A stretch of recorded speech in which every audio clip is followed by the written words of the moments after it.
guys, balik lagi guys sama Kuro. Jadi gua itu kayaknya mutusin mau ambil set selang rem depan sama belakang pakai yang TDR, ya kan. Nanti mungkin kedepannya sekalian gua mau ngecek masalah speedometer gua, masalah kiproknya sama akinya. Nah itu gua belum tahu, dan itu kayaknya bakal ke bengkel resmi sih. Seharusnya itu akan gua taruh ke bengkel resmi. Ya kan, sama mungkin kali ini juga gua mau bahas apa ya, mungkin 1 bulan pemakaian setelah dari apa yang gua terima dari owner sebelumnya. Mungkin dari harga buat kalian yang mau tahu juga. Nanti kita bahas di jalan. Jadi prioritas ke depannya itu gue juga masih bingung, ini masalah knalpot, ya kan. Gue kayaknya mungkin kalau dari kondisi mic gue yang masih so-so, gue kayaknya belum ragu buat ganti knalpot yang suaranya sedikit lebih besar daripada knalpot standar suaranya ya. Itu yang gue pikirin sih, takutnya nanti nggak kedengeran atau apa gitu, karena gue masih pakai eksternal yang seadanya. Ya mungkin nanti gue ganti kalau ada rezeki lebih. Mungkin nanti di jalan gue review juga pemakaian sebulan ya. Mungkin nanti setelah sebulan baru mungkin 3 bulan atau 6 bulan. Sama ini gue gak tahu ya. Ini juga belum gue panasin sih, apakah dia bermasalah juga. Oh enggak guys, kadang-kadang tuh dia normal, kadang-kadang tuh dia normal. Ini udah sehari lebih belum gua panasin.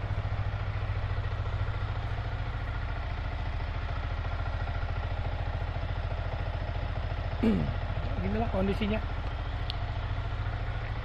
Buat kalian-kalian yang di tahun 2026 ini ingin melihara beginian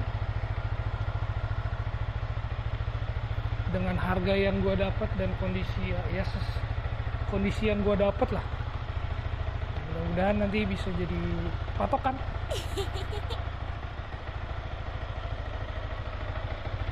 Oke, aku panasin dulu, ntar see you di jalan mungkin ya. Nggak jauh-jauh. Karena apa? Gua nggak mau pakai plat nomor, sama gua nggak mau masang spion dulu. Jadi gini aja. Dan lagi pula ini juga udah jam berapa ya? Jam 6. Itu.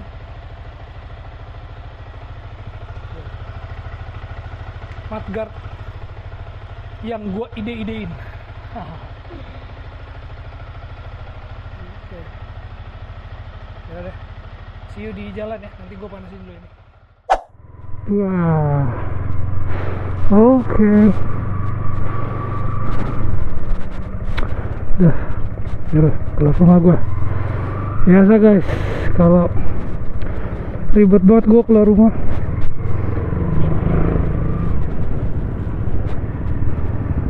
Soalnya di depan rumah gua ada ini, apa tuh namanya, yang kayak begitu tuh,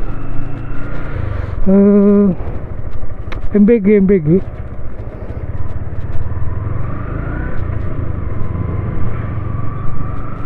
rame banget, jadi males gua.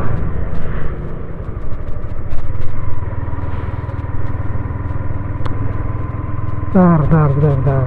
Gua juga nyobain ini, apa namanya, mounting gue tambahin sedikit biar dia agak naik lihatnya view-nya, jadi nggak terlalu ke bawah lagi. Buat teman-teman yang mau melihara apa ya bilangnya, mau melihara R15 yang Fitri dan tahun ini baru bisa ngambil, mungkin gue bisa sedikit kasih apa ya, tips and trik walaupun gue baru sebulan make ya. Wow. Kecuali teman-teman ngambilnya yang V4 ya, itu gue nggak tahu deh bedanya bagaimana, mungkin yang pengguna V4 lebih tahu sih.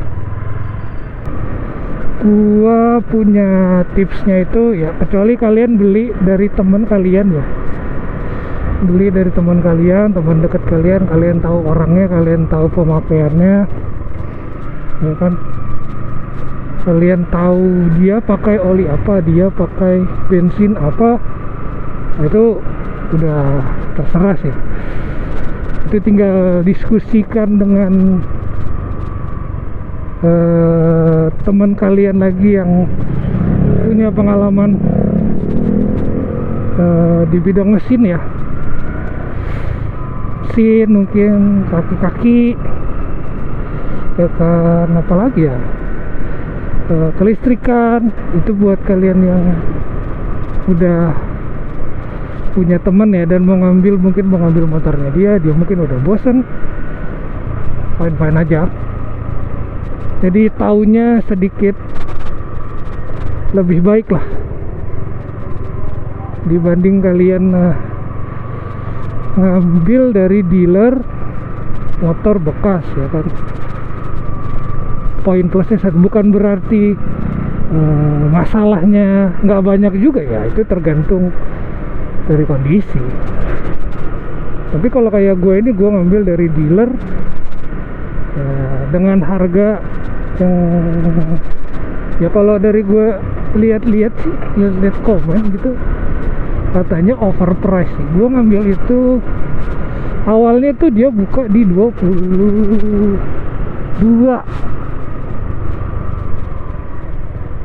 dekat rumah, daerah Cakung.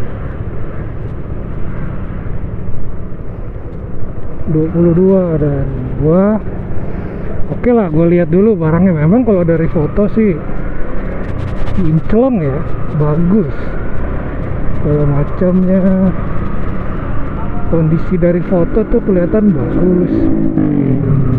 Kilometernya masih 16.500, 16.508 untuk yang Fitri gua ini keluaran terakhir. Jadi bisa dikategorikan ini lebih mudah lah di Fitri yang lainnya. Mungkin seharusnya sih iya sih, mungkin habis ini baru yang V4 mungkin 2023 tuh kalau nggak salah, atau mungkin berbarengan. Jadi ini 2002 dan Fitri yang produksi terakhir.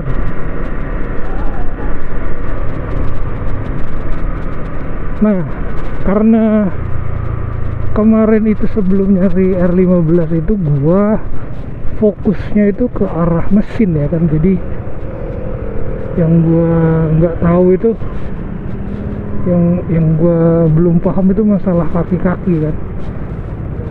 Dan walaupun gua udah tahu lah kalau yang namanya motor bekas ya, nothing's perfect lah, akan selalu ada kendala gitu. Akhirnya dicek ya, kalau pas gua datengin di sana, diceknya itu gua kan bareng abang gua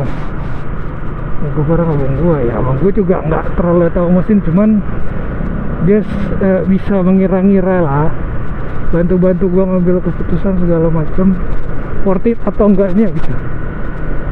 Nah, gua juga udah riset. Gua ngeriset ini hampir 3 tahun lebih, dan akhirnya punya dan berkesempatan punya itu ya di tahun ini, walaupun pengennya udah 9 tahun lebih. Lupain lah. Jadi setelah gue sampai sana, sampai dealernya, welcome banget orangnya. Udah gue cek sana sini ya kan, memang kelihatannya super barangnya super bagus lah barangnya. Cuman kan nggak bisa dites. Nah jeleknya itu nggak bisa dites jalan gitu, karena kan ya gimana ya kan. Kalau gua tanya mungkin kayaknya nggak bakal dikasih juga sih. Dengan kondisi yang seperti itu ya, pajaknya baru diperpanjang pula sama dia. Jadi tahun depan tuh gue tinggal balik nama.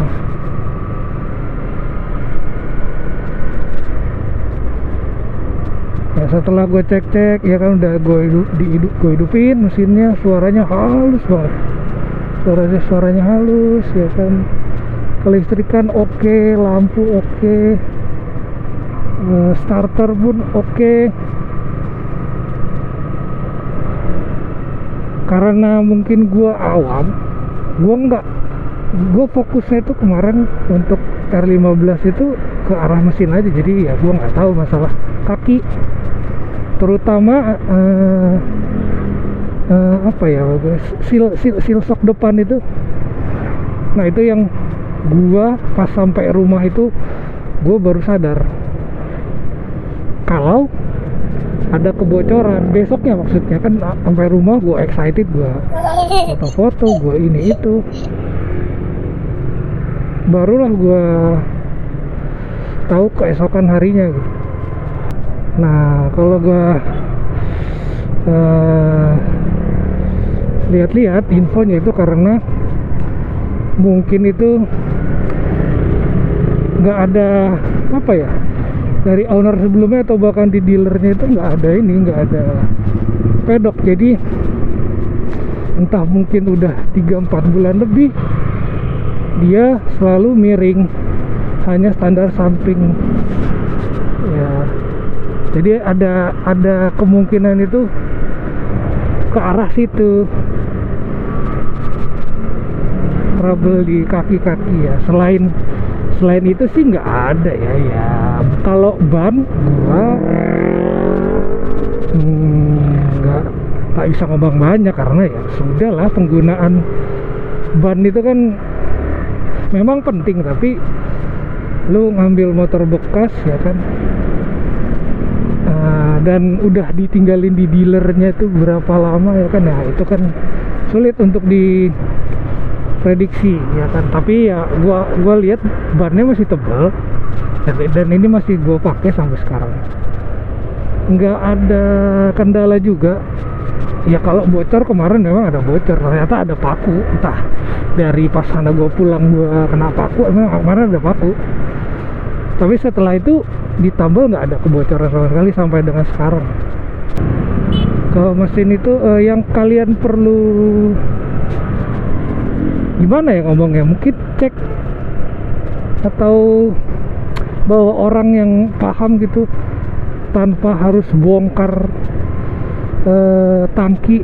Yang concern utama gue itu mungkin ke arah rotak dan pampersnya. Nah, rotak, pampers, atau tekanan semburan bensin mungkin ya. Itu yang perlu kalian cari tahu gimana caranya supaya kalian tahu dan pastikan kalau itu normal. Gua itu kemarin nggak tahu pas di dealernya, tapi pas gua jalan kan, ini kan gua langsung bawa pulang tanpa pakai apa namanya, towing, karena deket. Jadi gua bawa itu normal. Setelah berapa ratus meter dari dealernya itu, nah merebutnya itu di RPM 2000-3000 ke atas sedikit sampai 4000.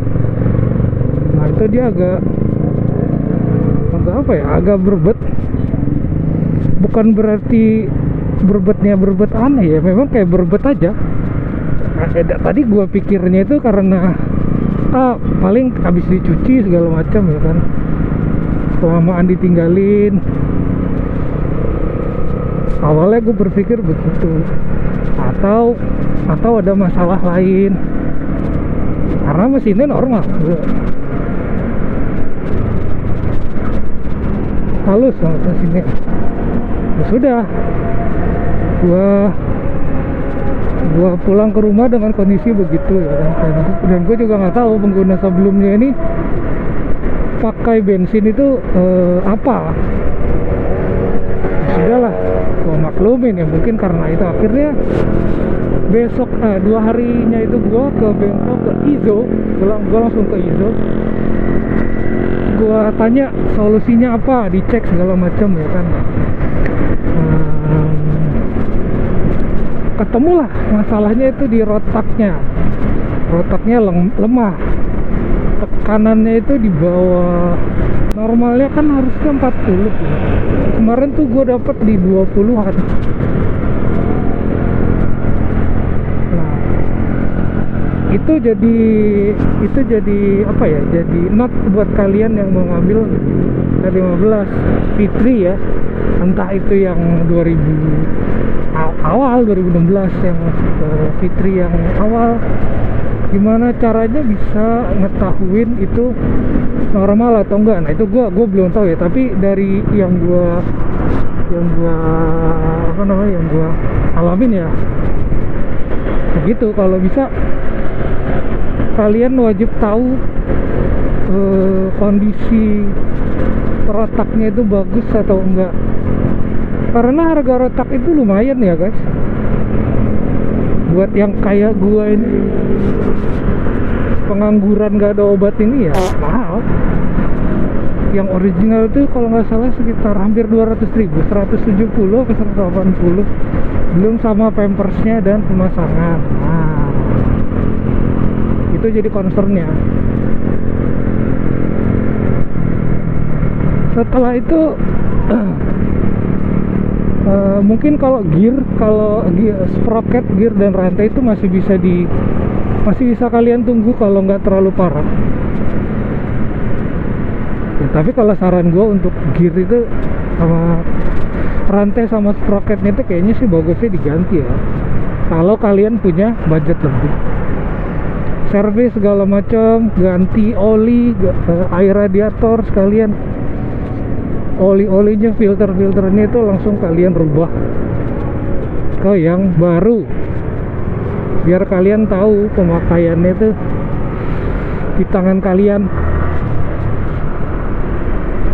dengan kondisi mesin yang bagus. Bukannya kalian beli dengan kondisi yang jelek gitu maksudnya. Karena harganya murah, misalkan Fitri nih harganya banyak kan, harga Fitri itu di gue lihat-lihat 12, 13 juta itu di Fitri yang tahun lama lah, itu di 12, 13, 14 juta itu kayaknya banyak. Nah kemarin gue itu ada beberapa pilihan juga. Gue ngambil gue sebenarnya itu mau ngambil yang warna abu-abu, yang peleknya itu Stabilo kalau nggak salah.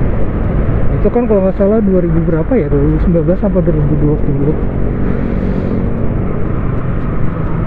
Itu nggak ketemu, ada di Jakarta Timur tapi lagi tutup tokonya kalau nggak salah waktu itu. Nah, gue dapet di daerah Cakung ada 2. Yang satu itu di Cakung juga, tapi harganya itu sekitar berapa ya harganya, 16 atau 17 gitu. Tapi kondisinya parah banget cuy, gila, itu kondisinya parah banget. Udah berdebu, barang-barang orisinalnya udah nggak ada. Gue udah nggak serak ngeliatnya ya kan, dengan harga segitu ya.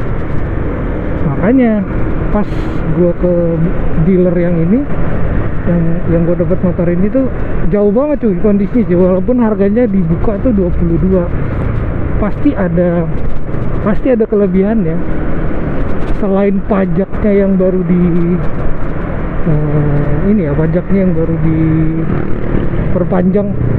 Menurut gua kalau lu ngambil yang terlalu murah, kecuali lu ngambilnya kayak mau dibikin motor balap atau mau dibikin kontes segala macem, nah itu gua no comment ya. Tapi kalau kayak buat gua gini ya kan, yang dari dulu udah pengen atau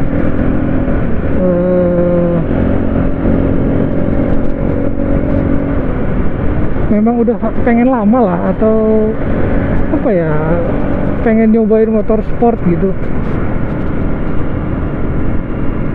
kalau gua rasa sedikit lebih mahal sih. Kalau budgetnya ada, nggak apa-apa sih. Dengan kondisi yang kayak begini ya, tahunnya yang baru, yang keluaran terakhir sebelum yang V4, nggak apa-apa sih. Gua rasa sih ya yang 2020 ke atas itu kayaknya range harganya tuh di antara 19 sampai 24 atau 25 kali. Mungkin yang udah di atas 22 itu udah barang-barang yang bagus banget kali ya. Kondisinya udah rare, dalam artian tuh minim apa ya, minim balik lagi ke bengkel gitu. Jadi tinggal gas. Karena kalau yang di bawah itu gue bener-bener gak yakin cuy, sangat-sangat gak yakin. Apalagi udah ambil yang di 2019 ke bawah ya, mesinnya itu ada yang harus di mungkin seal-sealnya, packing seal atau apa, kecuali kayak filter, nah itu kan receh. Tapi kalau sampai harus bongkar mesin, nah itu kan yang serem. Nggak selamanya juga sih yang mahal itu bang, tapi kan dari harga udah kelihatan dia. Lo kalian bisa nego, kayak gua kemarin dia buka segitu, ditawar sama abang gua 21, dia nggak mau. Ternyata dia orang Jawa Timur. Terus akhirnya bininya abang gua itu orang Jawa Timur juga. Akhirnya gua sama abang gua mutusin nunggulah gua nunggu sampai bininya datang. Padahal udah di rumah itu, dia baru nyampe juga dari luar kota. Akhirnya gua nungguin biar ngobrol dulu, lumayan lama cuy, sekitar 1 jam lebih nego. Akhirnya dapat di harga 19 pas. Pajaknya itu gue lihat di STNK motor ini tuh 700-an. Anjir, lebih mahal pajak ini daripada mobil listrik gue. Mobil listrik gue cuma 400.000.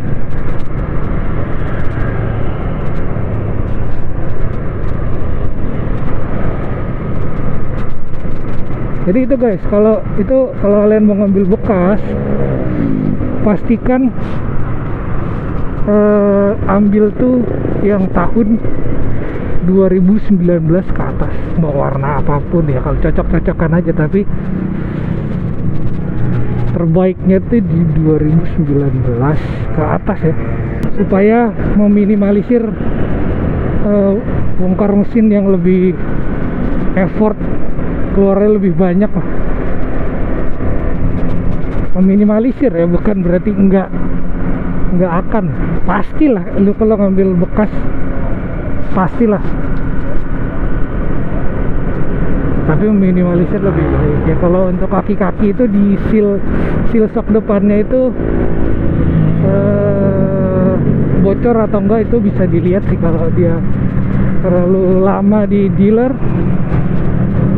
dan dealernya nggak punya pedok tuh, udah kemungkinan besar seal shock kirinya itu pasti rembes. Nah kalau kanan itu beda cerita ya. Nah, gua nggak tahu tuh yang kanan. Ini pun juga sekarang udah nggak bocor lagi karena gua ada pedok. Buat yang ngambil motor ini guys, apa namanya, cek lampu. Ini masalah kelistrikan ya, lampu, terus klakson. Gimana caranya supaya tahu tuh kalau kiprok sama baterainya tuh sehat, kiproknya ngecas atau enggak. Nah itu juga concern tuh, cari-cari tahu atau temen yang paham masalah gitu. Itu juga kayaknya nggak kelihatan secara visual sih, kecuali udah paham banget ya. Kan kayak klakson, kayak gue nih, klakson gue nggak nyala, klakson gue nggak nyala, nggak nyala gue. Udah knalpot standar, klakson nggak nyala, selesai. Nah, berarti kan ada sesuatu yang aneh gitu, dan itu gue belum tahu apa, makanya entah kiprok atau baterai. Bensin juga tuh kalau bisa minimal tuh ya Pertamax lah, jangan diisi Pertalite. Cuma guys, murah guys, susah banyak yang berpikiran tuh kalau oh ya Pertalite tuh murah, ini aja lah diisi lah ya. Silahkan sih, kalau gue sih enggak ya. Bahkan Scoopy gue aja gue isi Pertamax. Supra X abang gue dulu pun itu gue nggak pernah ngisi Pertalite. Sampai terakhir gue pakai itu gue selalu ngisinya Pertamax. Coba aja kalian bikin ini sendiri, riset sendiri, pakai Pertalite sebulan, sampai kalian servis, lihat gimana kondisinya. Nah, bulan depannya pakai lagi Pertamax. Gue rasa sih akan ada perubahan. Udah dulu ya, kayaknya itu doang. Gue cuma mau kasih tahu itu aja buat kalian yang ngambil R15 itu Fitri. Saran gue kayak begitu, jangan terburu-buru juga. Oke, see you ya di next vlog. Makasih yang udah nonton ya guys. Like ya videonya, subscribe, komen. Thank you. Dah.